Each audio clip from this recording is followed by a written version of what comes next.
Tous, Étienne Savary, je suis responsable développement au sein de la société CEREM. Donc CEREM, c'est une PME lyonnaise d'à peu près 80 personnes qui développe depuis une quarantaine d'années des procédés micro-ondes industriels, de taille pilote et industrielle.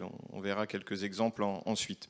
Alors le gros paradoxe avec les micro-ondes, c'est que tout le monde s'en sert à la maison, et si je caricature, personne ne s'en sert au travail. Donc ça nous le sait bien parce que ça nous laisse une assez grande marge de progression pour diffuser nos procédés. Et ça nous permet aussi de pouvoir expliquer pourquoi utiliser les micro-ondes du point de vue industriel. Quels peuvent être les bénéfices clés à utiliser des procédés micro-ondes industriels plutôt que des procédés plus traditionnels. Donc les bénéfices clés, on a vu ce matin les solutions de décarbonation, les solutions de meilleure efficience énergétique sont souvent du cas par cas. Et bien, en micro-ondes, on va aussi être totalement dans cette notion-là parce qu'il y a des bénéfices très différents suivant les industries à l'utilisation des micro-ondes par rapport aux technologies traditionnelles. Les principaux bénéfices que l'on peut avancer à utiliser les micro-ondes, déjà, la décarbonation, on rentre dans le thème du jour puisque l'intégralité de nos générateurs micro-ondes fonctionne à l'électricité. Donc, dans ce cadre-là, on va dans le sens de l'électrification des procédés. La deuxième chose, c'est le rendement énergétique assez intéressant des procédés micro-ondes dans un certain nombre de cas, parce que quand on prend l'exemple du séchage, en micro-ondes, on va directement agir avec le produit que l'on veut traiter. On n'a pas besoin de thermaliser une ambiance, un tunnel, une chambre qui peut avoir un volume assez important. Donc on peut avoir dans certains cas ce qu'on pourrait appeler des fours froids. Donc en termes de rendement, il y a un certain nombre de cas au niveau de l'efficacité énergétique où les procédés micro-ondes peuvent avoir beaucoup de sens.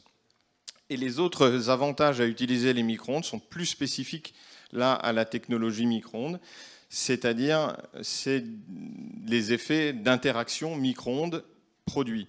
Donc le fait d'utiliser les micro-ondes, ça va permettre de chauffer le produit en volume, à cœur, de manière très rapide. Donc si vous avez des produits très épais et isolants à traiter, vous n'avez pas besoin d'attendre que le front de chaleur migre vers le produit. Ça peut être d'autant plus long que le produit est isolant thermiquement. Avec les micro-ondes, vous aurez un chauffage au cœur du produit et très rapide. La rapidité peut aussi permettre de réduire grandement les temps de traitement. Il est assez fréquent dans le domaine de la cosmétique, dans le domaine de la pasteurisation, de passer de traitements qui peuvent durer une ou 2 heures habituellement à quelques minutes en micro-ondes. Donc là, ça peut nous permettre d'avoir des gains de productivité, ça peut permettre aussi d'avoir une agilité dans la production. L'un de nos clients, en utilisant les micro-ondes dans le domaine de la fusion des matières cosmétiques, a pu éviter de travailler la nuit et a pu répondre très rapidement à des demandes qu'il pouvait avoir dans la journée parce qu'il passait d'un procédé de fusion de matière de 6 heures à 1 heure. Donc ça lui permettait d'avoir une réactivité par rapport à ses clients beaucoup plus importante, donc une agilité dans la production. Donc voilà tous les paramètres clés qu'on peut avoir, l'efficacité énergétique bien sûr, le chauffage volumique et la rapidité de traitement. Et on retrouve donc des applications dans le domaine du séchage de céramique, séchage de poudre, dans le domaine de la pasteurisation en agroalimentaire, on en a parlé tout à l'heure, que ce soit des aliments qui sont déjà dans leur packaging final ou alors des aliments en vrac, qu'ils soient liquides ou solides. Et on trouve après aussi d'autres applications dans le domaine cosmétique, un peu en dehors du traitement thermique, comme l'extraction végétale, et on peut là encore augmenter les rendements et réduire les temps de process. Donc ça, c'est des procédés qui sont déjà matures techniquement, qui existent, qui nécessitent d'être adaptés au cas par cas. C'est pour ça qu'on a des solutions sur mesure.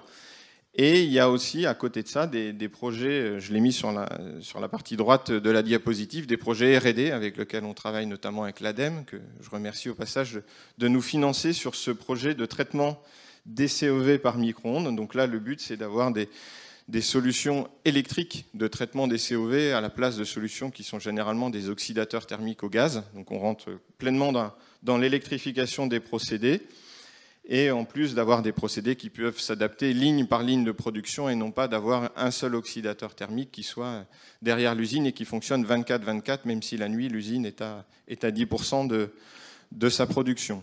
Et le dernier exemple aussi qui rentre bien dans le cadre de ce dont on a parlé aujourd'hui, c'est le Power to Gas. On travaille avec l'école des mines de Nantes, l'IMT Nantes Atlantique actuellement, pour travailler sur la régénération de solvants dans le cadre du captage du CO2, la régénération de solvants par micro-ondes. Mais là, à la différence des procédés dont j'ai parlé au départ, là, nous en sommes encore qu'aux phases de développement avec nos partenaires académiques.